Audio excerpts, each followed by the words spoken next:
hello गाते को check को पे चिकैया चलो इन चेक इन चिकैया देखा पे ताबन गिन तो तेहेन्या कमी दो हुयुक कान ताबुना जेरड़ पोता आर सोहराय में सेटरोक कान ताबुना वाड़ाय गिया पे ओना चिका बोन सापड़ा काना बोन सोहराय बाखरा आर लॉन्ग वीडियो दो बኝ अगु दाड़े कना चेदा से एडिटिंग रना प्रॉब्लम को आ टाइम हो बኝ ᱧᱟᱢ दाड़े कना तो टाइम टेकिंग गिया ओना खातिर ते ओना को बኝ कराया माने वॉइस ओवर लगिन तो 10-15 मिनट जुदी 10 मिनट रना वीडियो मेना 10 मिनट लगा तो चलो नितो दो हसा को कई बोन ओदा बड़ा लगे बुतराम बड़ा हटो काते बोन जम बड़ा हते तापर बोन जेरड़ बोन छुटा अबन और इन पूरा इंस्टेंट मैगी नूडल्स लका ना जेरड़ पोता ताबुन जेमन कमी हो चला तीन में और माने बाको लैया से बिन हो गुजुक मा और हापा हो आलो रपुदो मा तो नोडे हसा को सिपी बड़ा हाते इन चलावना जहां कात ना ᱧᱩᱨ ᱞᱮᱱ ᱛᱤᱧ ᱛᱟᱦᱮᱱ ᱫᱟᱜ ᱛᱮ ᱡᱟᱨᱠᱟᱣ ᱛᱮ ᱚᱱᱟ ᱠᱚᱜᱤᱧ ᱛᱟᱯᱟᱜ ᱵᱟᱲᱟ ᱠᱟᱜ ᱠᱟᱱᱟ ᱟᱨ ᱱᱚᱣᱟ ᱯᱟᱥᱴᱟ ᱫᱚ ᱱᱟᱦᱟᱜ ᱵᱟᱹᱧ ᱯᱚᱛᱟᱣᱮᱜᱼᱟ ᱪᱮᱫᱟᱜ ᱥᱮ ᱱᱚᱣᱟ ᱫᱚ ᱚᱫᱟ ᱜᱮᱭᱟ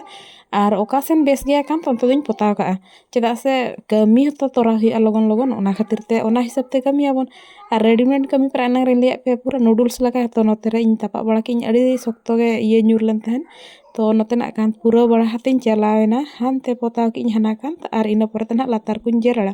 तो मांग कांतिन पोताए चेदा से आलो बुड़ो गतिन मा तायम ते नोआ चेयर को टेबुल को बिलाते देज बड़ा आंगो बड़ा गोहल बड़ाते बुड़ो एमानोआ ओना चिका मांग पोता आंगोया तापर ना इन जेरड़ा